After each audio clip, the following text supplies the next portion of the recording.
Antes de que Jorge inicie, quisiera invitar a aquellos que todavía no han presentado su resumen a que nos lo hagan llegar. Con el profesor Jairo Choché de Diseño Visual 7, vamos a hacer el ejercicio de una revista con sus alumnos para editar todos los resúmenes del club de lectura. Todavía estamos a tiempo de recibir más resúmenes para aquellos que quieran enviarlo y que quieran participar en esta edición de esta revista digital. Así que les invito pues y les insto a que participen y les recuerdo también que las publicaciones, aunque sean en digital, tienen valor en la evaluación docente, ¿verdad? Para que además del reconocimiento en horas que esta unidad les extiende. Así que, sin más, pues les agradezco a todos una vez más su paciencia, su puntualidad y dejo en el uso de la palabra a Jorge, a quien reiteramos nuestro agradecimiento. Gracias, Jorge, y bienvenido. Muchas gracias, Sarki. Yo creo que yo tengo que actualizar el mío porque ya le agregué algunas cosas. Sí, no hay problema. Solo quería hacer la invitación, pero para que ustedes me envíen también las versiones últimas que quisieran que salgan impresas, que salgan publicadas, aunque sean digital, ¿verdad? Bueno, pues yo leí, como para ponerlo también en contexto con el arquitecto Fernando Salazar, yo leí este libro, se llama Green Architecture, está en 3 idiomas y la lectura surgió porque yo había comprado el libro tal vez hace un año o año y medio y no había tenido la oportunidad de sentarme a leerlo, sino que incluso lo tenía todavía en su funda plástica. Y cuando el arquitecto Raúl Monterroso pues sacó la convocatoria para el club de lectura, dije pues enhorabuena, esta será la oportunidad de ponerme a leer este libro y encima de leerlo, pues el plus de que me van a dar un reconocimiento pues por leer lo que me gusta leer. Entonces lo vi como una oportunidad de ganar. Eh, los temas o cómo les voy a abordar más o menos lo que yo hice. Yo la verdad es que no, siempre me ha, digamos, gustado ver cómo distintas mentes pueden estructurar ideas de diferentes formas y lo veía con el arquitecto Salazar que él estructura la información, digamos, de una forma muy diferente a la forma en la que yo lo estructuro. Yo soy un poco más gráfico, un poco más, me gusta más escribir y redactar las cosas, entonces lo mío es más orientado como a una especie de resumen, por así decirlo, como dijo el arquitecto Monterroso. Y para poderlo exponer, vamos a hablar, digamos, de la estructura del libro y el contexto, de un poco del contexto de lo que es la arquitectura verde.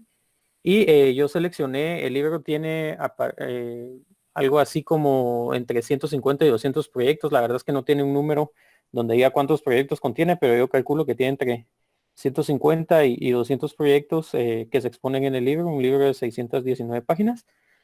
Y yo extraje algunos que me parecieron más importantes por personalmente me resultaron a bien poderlos compartir con ustedes.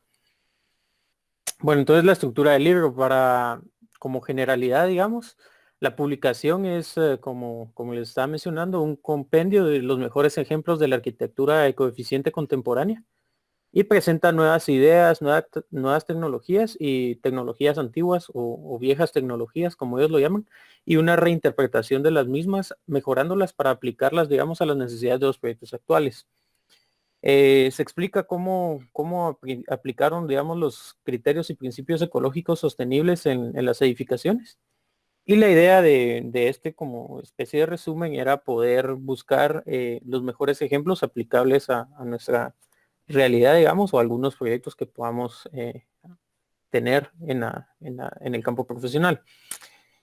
Luego la publicación empieza con una especie de crítica hacia lo que es la arquitectura verde y nos habla, digamos, en esta parte que dice en búsqueda de horizontes más verdes y habla sobre que desde hace unos años la arquitectura sustentable o verde ha ido cobrando mucha más importancia y popularidad, digamos, en nuestro medio. Para entrar en el contexto de la arquitectura verde es aquella que busca, digamos, lograr un diseño sostenible, logrando optimizar los recursos naturales y los sistemas de construcción, reduciendo de esta forma el impacto ambiental de las edificaciones y buscando minimizar en la medida de lo posible la huella ecológica de nuestras edificaciones. Y lo que en teoría permitiría a la Tierra renovar los recursos naturales empleados para estas construcciones. Ahora, poniendo en la mesa de diálogo lo anteriormente expuesto, o por lo que empezaba el libro, podemos realizar un breve análisis sobre el antagonismo de conceptos, que sería si realmente lo verde es sostenible y si lo verde realmente es verde. Hablando desde esta perspectiva, cuando hablamos del concepto de construcciones ecológicas, ¿a qué nos referimos realmente? Y entonces es ampliamente conocido que existen, digamos, distintos parámetros para medir los impactos ambientales que un proyecto arquitectónico genera. Y estos parámetros toman en cuenta factores como el consumo de energía de una forma diáfana y estática, materiales, el emplazamiento, también si los materiales son locales, si el traslado de materiales es una cosa muy importante también que se toma en cuenta, criterios de acceso e incluso cómo llegan los usuarios al proyecto. Entonces, dentro de muchas otras cosas que se podrían mencionar, que es la medición de estos impactos. Esta larga lista de criterios pueden variar dependiendo la certificación que se busque, o pueden variar también dependiendo de las características o de la bibliografía que estemos utilizando. La pregunta sería que si existe algún tipo de definición de sostenibilidad aceptado por la mayoría de arquitectos o por la mayoría de profesionales que estamos buscando la sostenibilidad en nuestros proyectos. Como un lector habitual, digamos, me encuentro una y otra vez con inacabables publicaciones sobre las ventajas de las estrategias pasivas en la materia de energía, como criterios de control solar basados en orientaciones para mejorar la eficiencia energética, pero esto es algo que nuestros ancestros ya venían trabajando. Por ejemplo, las construcciones de los mayas pues están perfectamente alineadas y orientadas con respecto al sol, entonces es una tecnología que no es nada nuevo, es algo que ya se viene utilizando desde hace muchos años y solo se está como tratando de aprovechar de la mejor manera, y hay ya muchos estudios con respecto a esto, entonces sería ver qué es lo que realmente se está innovando. Bueno, y luego pasamos al tema de las certificaciones, que era lo que yo estaba hablando, que era la sostenibilidad de un proyecto, que es poner el proyecto a examen, por así decirlo.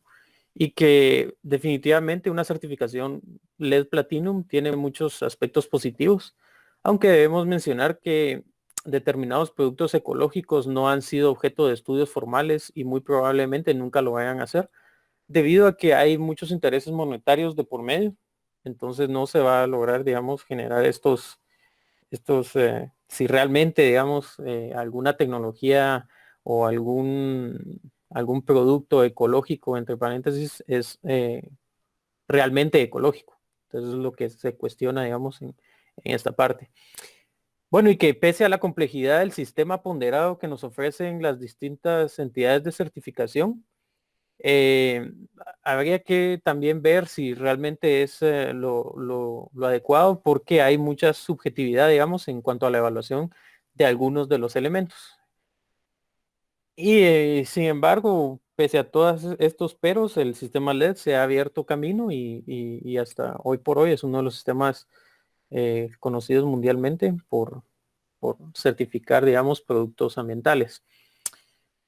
Luego hablamos un poco sobre la bondad de la madera, y aquí entra ya en contexto otra cosa, que qué significa ser sostenible. Evidentemente, ser sostenible incluye edificios que han recibido una certificación LED, porque se explica cómo y por qué son sostenibles, pero también abarca otras estructuras que no pueden ser certificadas por la normativa LED o por otras normativas, ya que son temporales. Y por ejemplo, aquí ponemos el Museo Nomadic de Shigeru-ban. Más adelante vamos a hablar de él un poquito. Para entrar en contexto, fue construido con tubos de papel y con contenedores usados.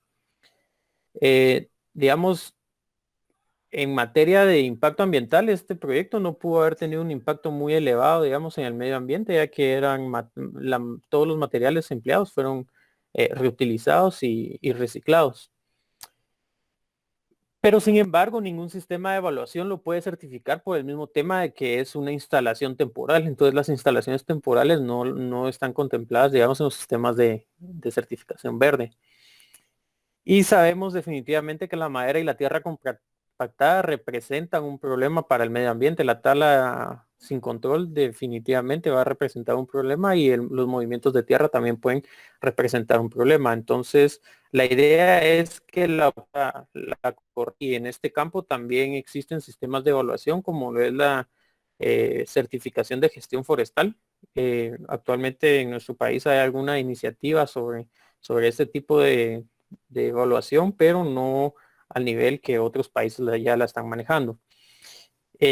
Si los procedimientos son correctos, digamos, la madera puede considerarse el recurso renovable por excedencia, sobre todo si se desecha correctamente cuando su funcionamiento ha terminado. Y por aquí tengo un proyecto que seleccioné específicamente por eso. Las edificaciones sostenibles no son solo aquellas que utilizan tecnología de punta para reducir el consumo energético.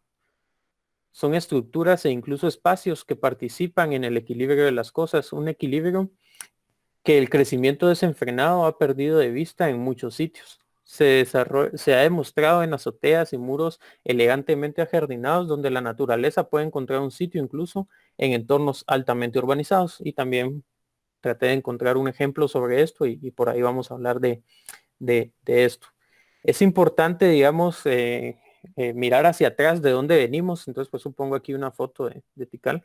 Es importante ver de dónde venimos, los procedimientos que hemos utilizado desde nuestros ancestros, que convierten las edificaciones en espacios agradables, que nos resguardan del calor o del frío, pero que también se debe ver hacia adelante y estar siempre atentos de nuevas tecnologías y nuevos recursos que nos permitan controlar y reducir el calentamiento global, así como otra serie de aspectos dentro de nuestros proyectos.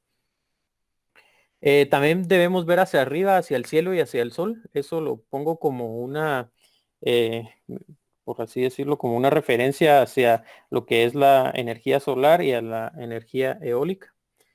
Y también debemos ver hacia abajo, hacia la tierra y la hierba que puede ser verde, que eso lo pongo también como una referencia a otros métodos de obtención de energía y hacia los impactos que realmente como arquitectos causamos al medio ambiente.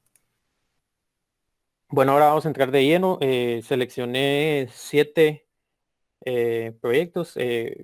2 son estructuras que son solo instalaciones y que se desmontaron ya hace algún tiempo. Vamos a entrar con la escuela Binding Jane de 24H Arquitectura.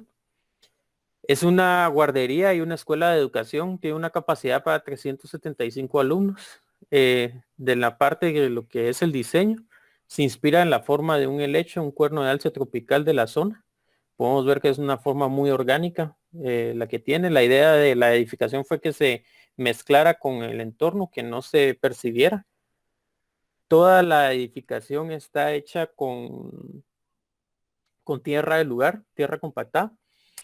Y los pabellones presentan muros portantes de tierra compactada conectados con tabiques de adobe de forma libre.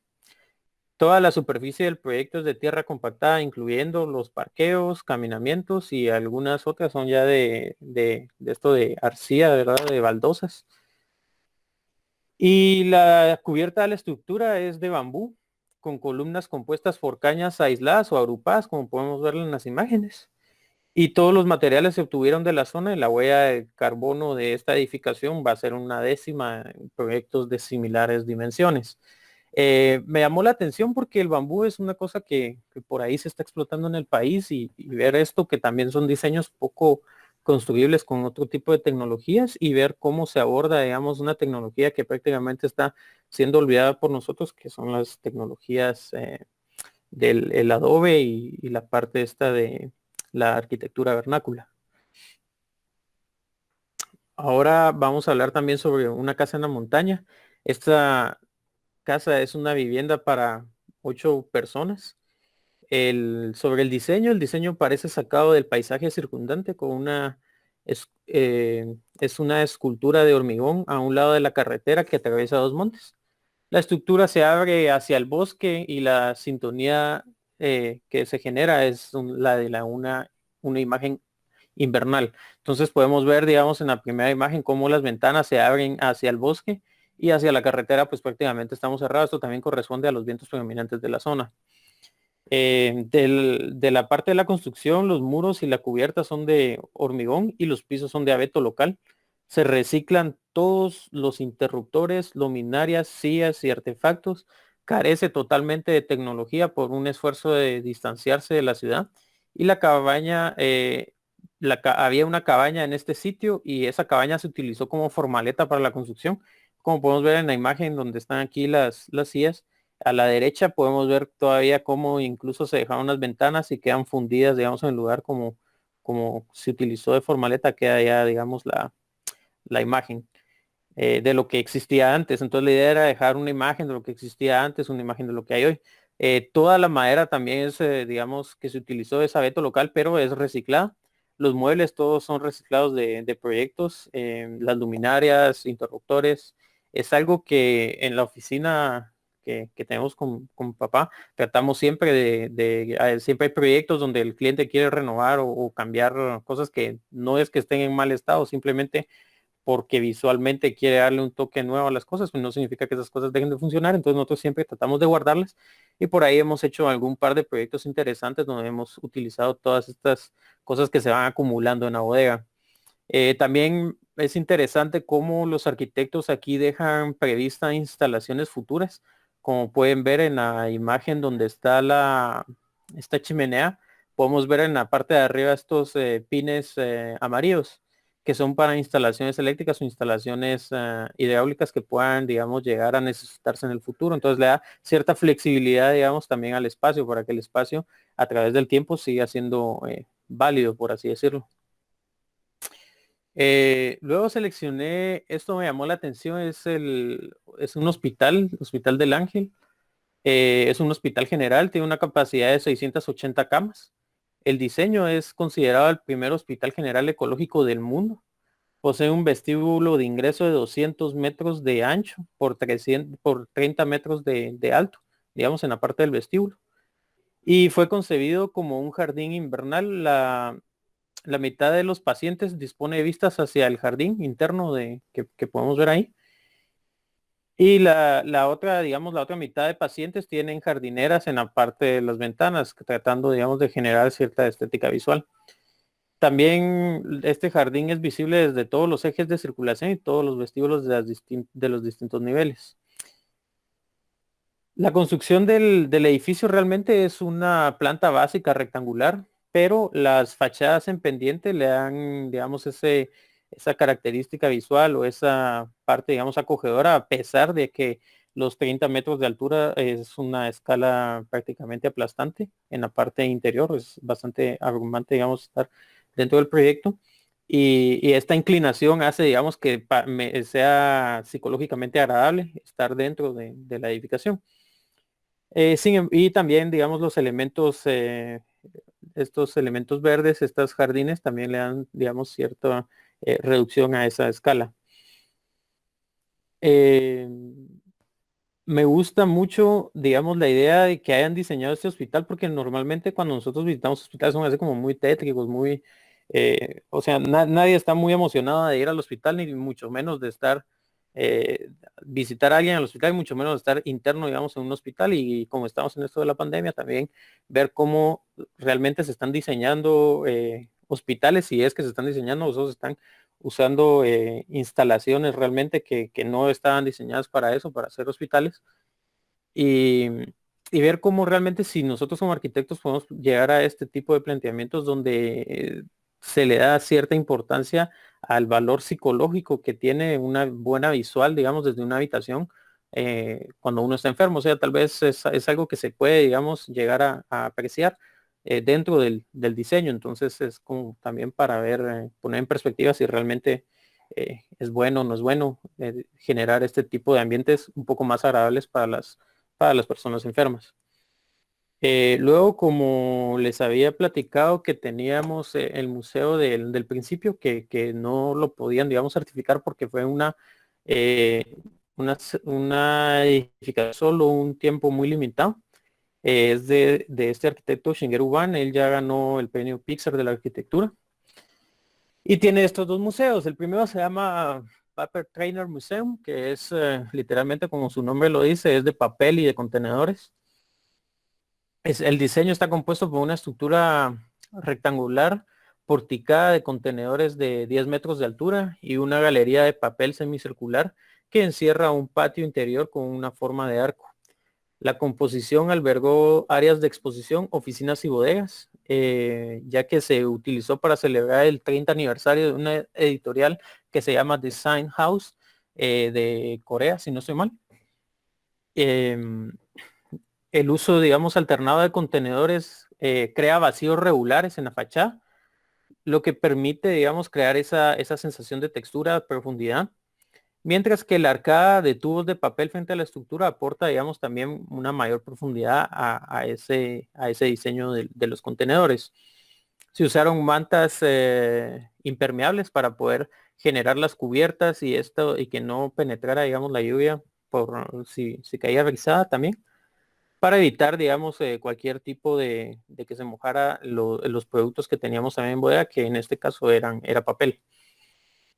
La construcción combina dos elementos, digamos, que son preferidos hasta hoy en día por el arquitecto, que son los tubos estructurales de papel, es papel reciclado, y los contenedores usados, que representan una significativa, digamos, reducción en los impactos generados por la edificación.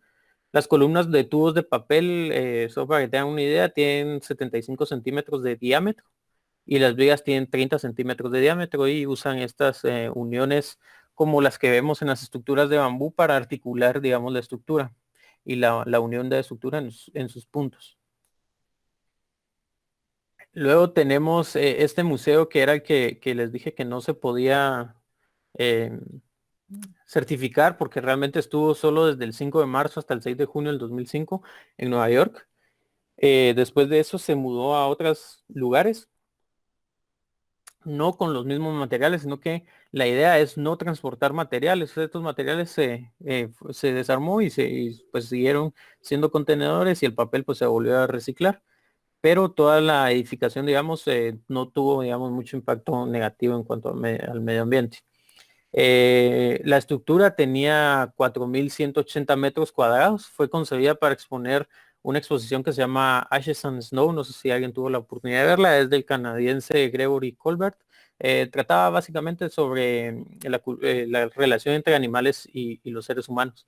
Y tenía fotografías, cortometrajes y otro tipo de materiales, digamos, artísticos. Aquí la gente de este museo realmente llegó por ver la arquitectura y no por ver tanto lo que componía. La entrada para el museo estaba bastante, el costo era bastante elevado, $100 para poder ingresar.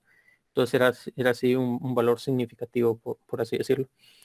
Como les dije, estuvo en Nueva York del 5 de marzo al 6 de junio del 2005 y digamos se recreó en otros lugares, pero como les decía, no importando estos materiales, sino que ya utilizando otros contenedores y otro papel reciclado de los lugares a los que iba, porque la idea es no gastar recursos en el traslado de materiales. Se componía, digamos, básicamente otra vez de contenedores y papel reciclado con membranas impermeables interiores y exteriores y un revestimiento impermeable para los tubos de papel para que cuando llovieran no se deshicieran. El ingreso tenía 3.6 metros de andamiajes reciclados con barandas de seguridad de piedras de canto rodado. La experiencia que se quería transmitir no era muy distinta a la de un templo. La primera edificación es como tema interesante, es la primera edificación de gran envergadura elaborada con contenedores en la ciudad de Nueva York. El arquitecto nos da este mensaje que dice el sencillo diseño triangular de galblete de la cobertura y la pasarela ceremonial interior del museo producen la atmósfera de una iglesia clásica, que realmente si nosotros podemos ver en la imagen inferior derecha, ese camino da cierto majestuosidad y misticismo a la exposición. Sin embargo, la exposición era para, como les comentaba, la relación entre los humanos y los animales. Luego en el tema de lo de la madera que les comenté al principio, de cómo si somos responsables con la obtención de la madera y también como en la etapa de desecharle el desperdicio o cuando esto ya dejó de funcionar, convertirlo en otra cosa, podemos llegar a tener proyectos interesantes y muestra de ellos. Este proyecto es una remodelación. Por ser una remodelación, creo que tampoco puede certificarse por las características que tiene, no se pudo certificar, pero sin embargo es una remodelación con materiales casi que al 100% reciclados. El diseño es un proyecto conformado por tableros de contrachapado mecanizados digitalmente. Y lo que se buscaba era demostrar la versatilidad de la eficiencia que se puede lograr mediante los procesos CAD-CAM, o sea, eso con corte, con cortadoras CNC, y para lograr estas formas orgánicas. Esto ya se hacía en el 2009 en otros países. Nosotros creo que todavía no hemos llegado a ese punto, pero espero que en algún momento pues podamos llegar a este tipo de diseños que sean más comúnmente aceptados y aplicados en el país. Se buscó que la calidad de diseño y la fabricación informatizada de elementos mediante la cortadora GNC, CNC, perdón, como les estaba comentando. El concepto o sea, el concepto de diseño, la línea de diseño buscó estar dentro de la frase que el arquitecto principal de la firma siempre ha querido como que profesar, que es el protocolo no estándar de fabricación continua a medida, o sea, que cada uno de estos bloques tiene una medida específica y que fue programada y diseñado cada una de las piezas. La idea es que se genere un entorno único que no dependa de anticuados procesos de fabricación industrial. A lo que se refiere es que, digamos, aquí se diseñó todo. Se diseñó el suelo, se diseñó el cielo, columnas y el mobiliario. Lo único que no se diseñó fueron las sillas donde se iba a sentar la gente, esas son oficinas. Las sillas no se diseñaron por temas de seguridad laboral y por temas de normativas de Estados Unidos, donde la seguridad laboral es un tema importante. Entonces, si uno tiene que dotar de una silla certificada a los usuarios para que no lo demanden. Entonces, eso no se pudo hacer, pero todo el mobiliario sí está hecho a medida y sale, digamos, emerge como de parte del suelo, digamos, sale del suelo y se vuelve en este mobiliario que podemos ver ahí.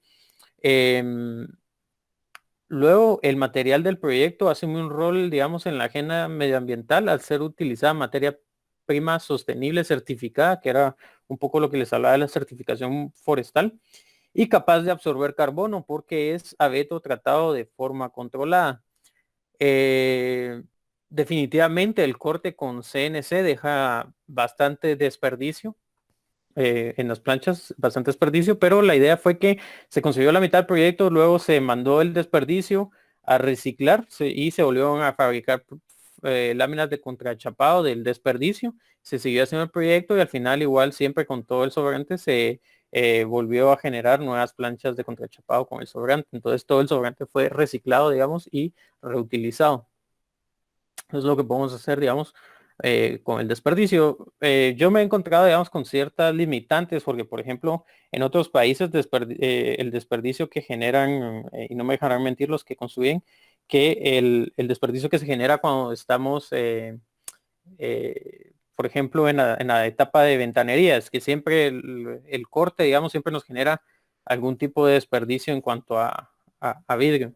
Y eh, en la bodega teníamos guardado un montón de retazos de este tipo de varios años de proyectos y queríamos ver de reciclarlo. Bueno, pues que el vidrio es reciclable, es lo que teníamos entendido, y ver si alguien lo compraba, si no lo compraba, pues que se lo llevara aunque sea para reciclarlo. Pero nos topamos con el tema de que no lo reciclan, o sea, únicamente reciclan el vidrio que es transparente, no se puede reciclar el vidrio de colores y etcétera, con una serie de limitantes que en nuestro país se dan porque no tenemos esta cultura, digamos, de reciclaje. En otros países, pues, todo el desperdicio es reciclado o es dispuesto, digamos, de cierta manera que se pueda aprovechar.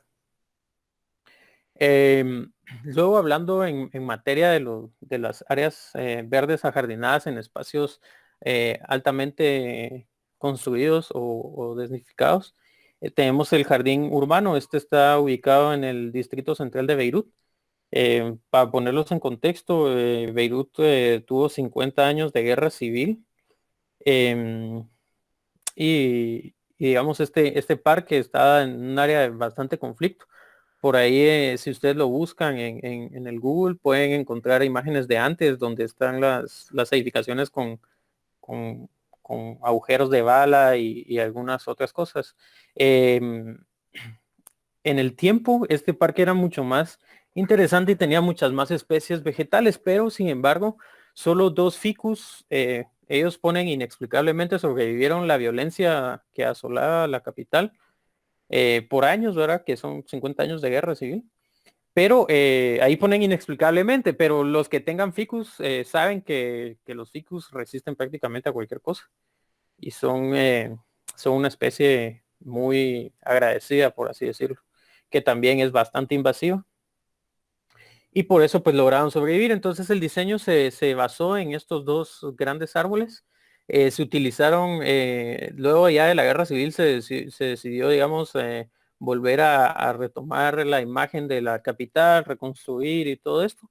Y el arquitecto decidió agarrar elementos de que estaban como que generando desperdicio las construcciones y utilizarlos para generar este espacio. Entonces todos los elementos que ustedes pueden ver son reciclados y por eso es que está dentro de esta categoría de sostenible. Y nos comenta el arquitecto que el desafío de este proyecto era crear un refugio tranquilo en un espacio limitado, rodeado de edificios, teniendo en cuenta la importancia de la calle que ocupa y en esencia pretende ser un pequeño lugar de evasión dedicado a la ciudad y a la gente. Entonces esa era como digamos la idea de este entorno y tiene estos espejos de agua que dan cierta eh, imagen, una cierta imagen, una cierta característica muy, muy interesante, refrescan y hay también un par de documentales de este espacio, ya que el arquitecto también ganó un premio por generar este espacio y es considerado el paisajista número uno del Líbano, entonces también es para seguirle por ahí la pista, para los que nos llama la atención, digamos, los temas de paisajismo. Y por último, seleccioné esta casa para finalizar, es Glasswood House, no sé si alguien ya la conocía, es el diseño original o la casa original, la diseñó el arquitecto Philip Johnson en 1956. Es una vivienda, la dimensión de la intervención es de 830 metros cuadrados y el proyecto consistió en la ampliación de esta casa diseñada por Philip Johnson y una construcción de una nueva casa en el solar. La estructura original, el arquitecto la describe como una caja de cristal simétrica ubicada en el medio del bosque. Al estar, digamos, la casa original aislada digamos, en el medio de un claro en el bosque, el arquitecto decidió que la propuesta tenía que ir adosada, digamos, y no a intervenir el espacio, sino que adosada para respetar la arquitectura del arquitecto. Entonces decide crear un puente y adosa al lado una planta en L, eh, lo que crea, digamos, una relación entre la naturaleza y la arquitectura.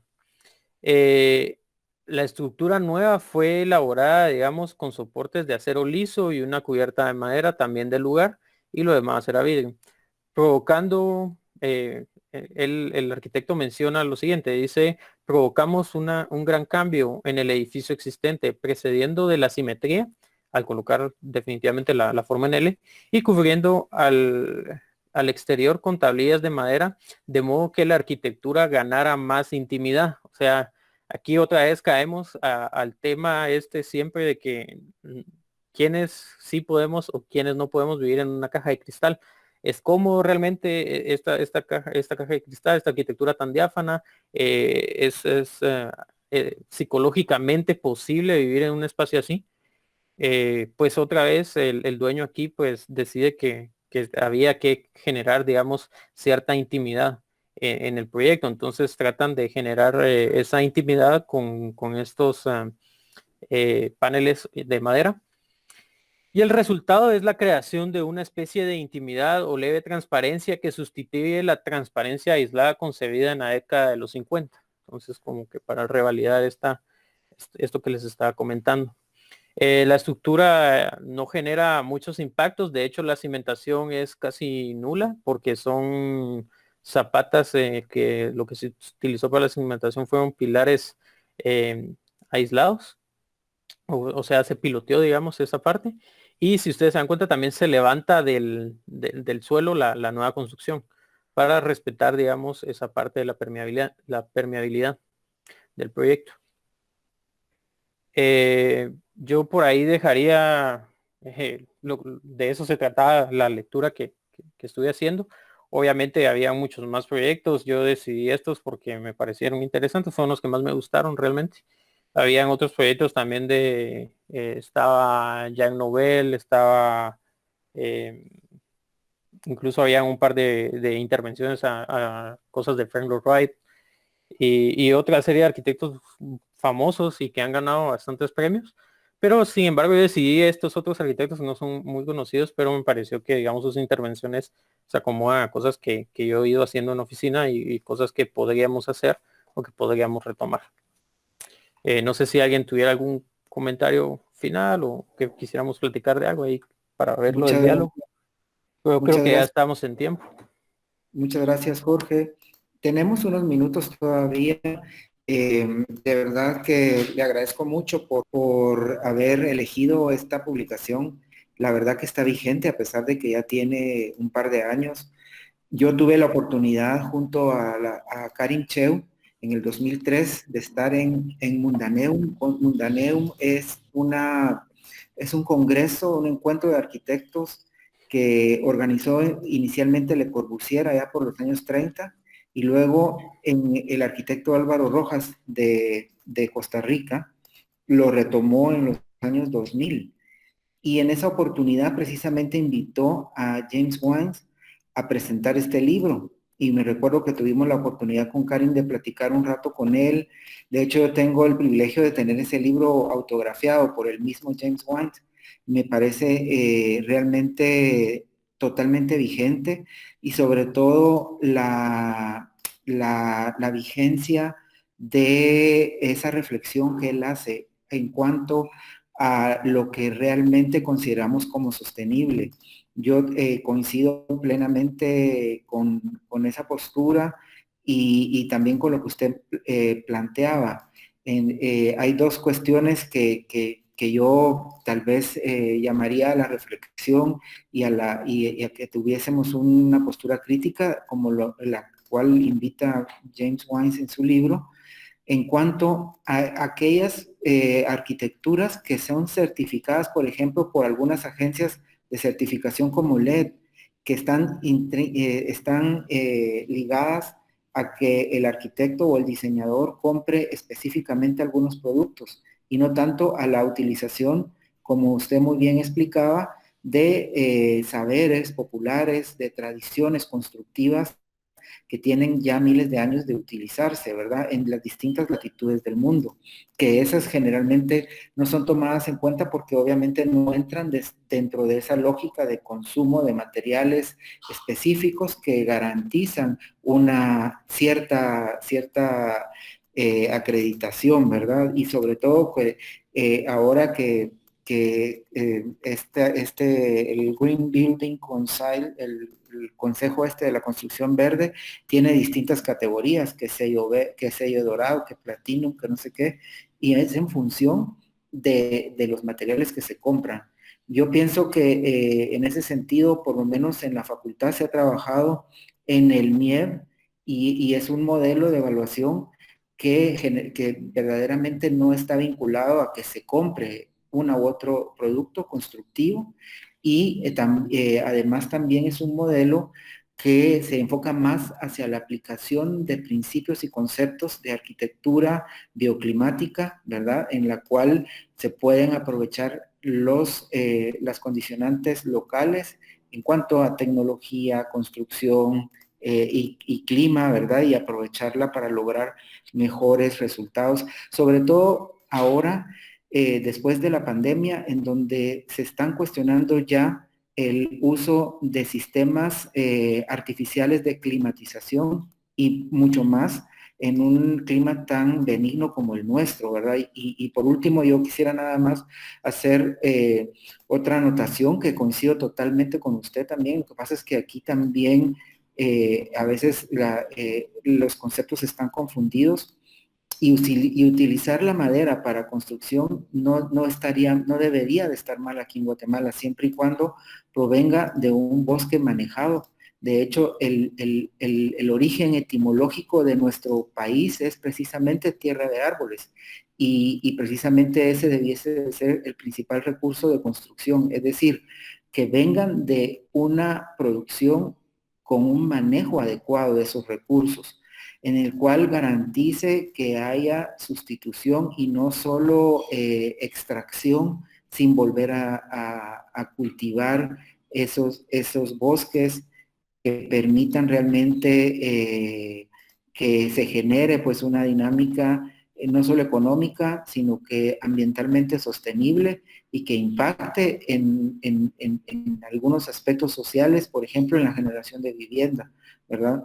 Que generalmente está obviamente todavía orientada hacia el modelo y controlada por el modelo de especulación inmobiliaria. Así que yo no quisiera extenderme más, solo quisiera agradecerle y hacer estos comentarios y dejar el micrófono abierto por si alguno de los compañeros quisiera tal vez dar algún comentario extra, ¿verdad? O tenga alguna duda, ¿verdad? Los dejo con Jorge para que todos. Ronnie, por favor. Gracias, Raúl. Bueno, primeramente, felicitar a Jorge. Escogiste un tema muy interesante, pero además muy importante en nuestra profesión. Y me agrada, digamos, ver arquitectos jóvenes con ese criterio que estás vos manifestando, que además están muy interesados en la lectura. Justamente hoy quería, estando en este club de lectura, preguntarle a Raúl si, por ejemplo, ya vio el artículo de hoy de Manuel Roberto Morales. No sé si Raúl sigue, digamos, a Manuel Roberto, pero lo publicó también en Facebook y está en el periódico. Justamente hablando, digamos, y haciendo énfasis, a veces esta persona, Manuel Roberto Morales, no es muy agradable para todos porque él cuestiona y eso es lo que debemos de hacer y enseñarle a los alumnos a cuestionar todo. Y en Guatemala no nos gusta que nos cuestionen o no les gusta a la gente que uno cuestione, entonces él cuestiona todo y justamente cuestiona realmente la falta de hábito de la lectura, digamos, en las nuevas generaciones y ver a Jorge que lee y que comprende la lectura, ya casi que son habilidades que se han ido perdiendo. Es muy interesante, lean ese artículo de hoy. Pero digamos, volviendo con Jorge, te decía, en primer lugar, felicitaciones por el tema, pero también me agrada mucho el hecho de plantear cierto cuestionamiento del tema. Yo justamente doy un curso, Manejo Ambiental 1, en los primeros semestres de cada año, que tiene que ver mucho con esto, pero digamos, el tema ambiental lo aplicamos en el proceso de un anteproyecto, en el proceso de la planificación de un proyecto, en el proceso de construcción, en el proceso de supresión, y no solamente es un asunto, digamos, que atañe en todos los momentos de decisiones que nosotros tomamos para practicar nuestra profesión, sino en otras profesiones en general. Es un tema bien importante, pero digamos, también el cuestionamiento viene por el hecho de que muchas veces se aprovechan, digamos, de alguna manera interesada en generar, digamos, una especie como de moda y realmente con poca veces responsabilidad. Entonces comienzan a ver vivienda ecológica, vivienda verde, vivienda no sé qué, vivienda no sé cuánto, edificio no sé qué cosas. Muchas veces, como ustedes bien lo están planteando, tanto Jorge como Raúl, digamos, estos reconocimientos, leer y toda la historia, a veces incluso sin que uno se percate y sea consciente, van atados algunas veces a intereses también económicos, que son, digamos, legítimos hasta cierto punto, pero que deberían de ser honestos y transparentes en ese planteamiento. Entonces, ya también, digamos, a veces se ha querido plantear que una vivienda, digamos, o un características de sostenibilidad es un plus y se vuelve un negocio, y realmente la sostenibilidad debería ser parte inherente, integrante o fundamental en todo diseño arquitectónico. Como bien lo dice Jorge, no es algo novedoso, ya se viene practicando desde hace muchos años, digamos. Entonces, aquí el cuestionamiento es hasta qué punto, digamos, realmente de verdad estamos entrando con responsabilidad, con seriedad, con honestidad al asunto, digamos, de la sostenibilidad ambiental. Creo que eso es importante, no es una moda, no es un plus, no es algo que le damos de más a un proyecto arquitectónico, es algo que debe ser parte fundamental de un proyecto.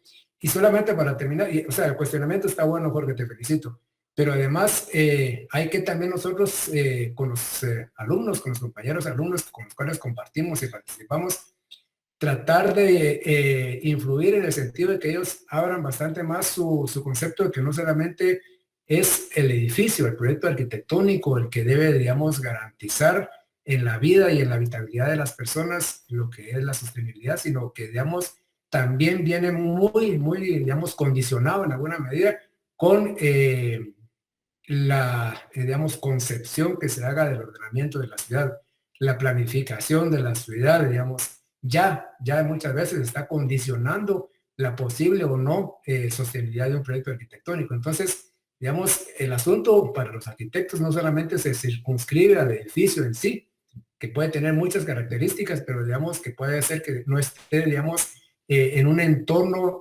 planificado, en un entorno urbano que facilite o que también promueva esas condiciones de sostenibilidad. Entonces, es un tema bien interesante. Me pegaste en algo que a mí me gusta mucho, me llama la atención, y justamente de eso se trata. Digamos, de que cuando nosotros compartimos con los alumnos, como lo está haciendo ahora Jorge con nosotros, pues que no sea más un mensaje casi que publicitario, sino que realmente hay que cuestionar las cosas, ponerlas en perspectiva y de tal manera que nos permita realmente, digamos, ir desarrollando conceptos, ir desarrollando criterio profesional. Muchas gracias. Muchas gracias por sus comentarios, Serki, muy bien recibidos y también muy oportunos y cierto que la planificación urbana también debería de ir ya en torno a estas nuevas, a esta visión que no es nueva como mencionamos y que también adaptando el proyecto, porque si de nada nos sirve tener un proyecto súper tecnológico, súper, digamos, sostenible si no tenemos las características y el contexto no lo permite.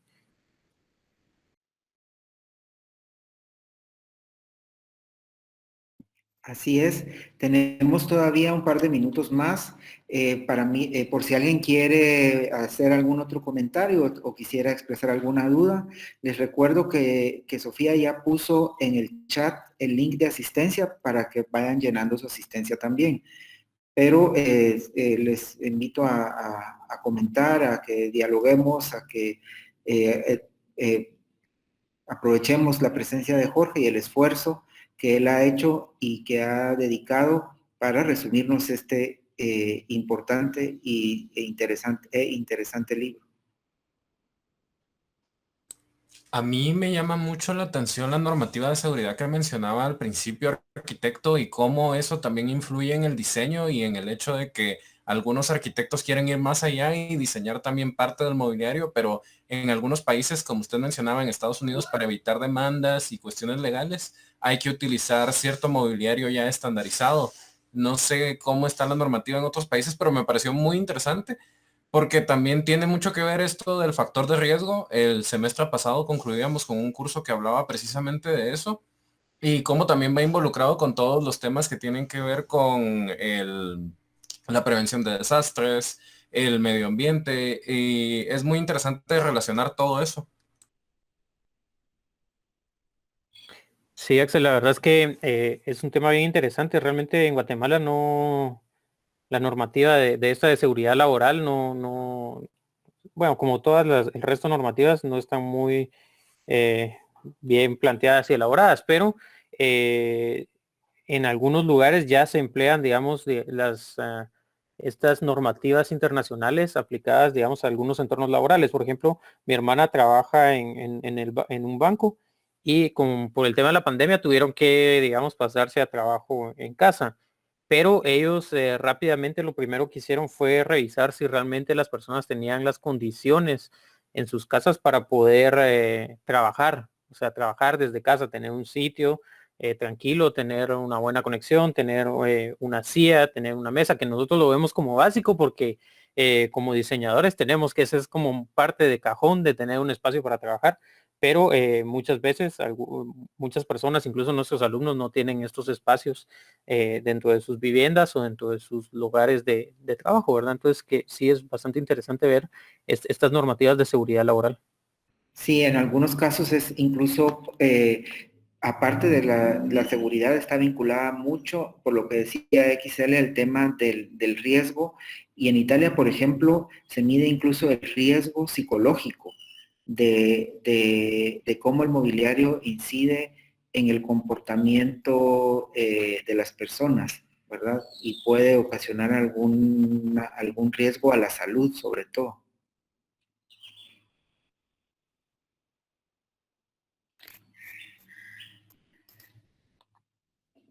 ¿Hay alguien más que tenga algún otro comentario?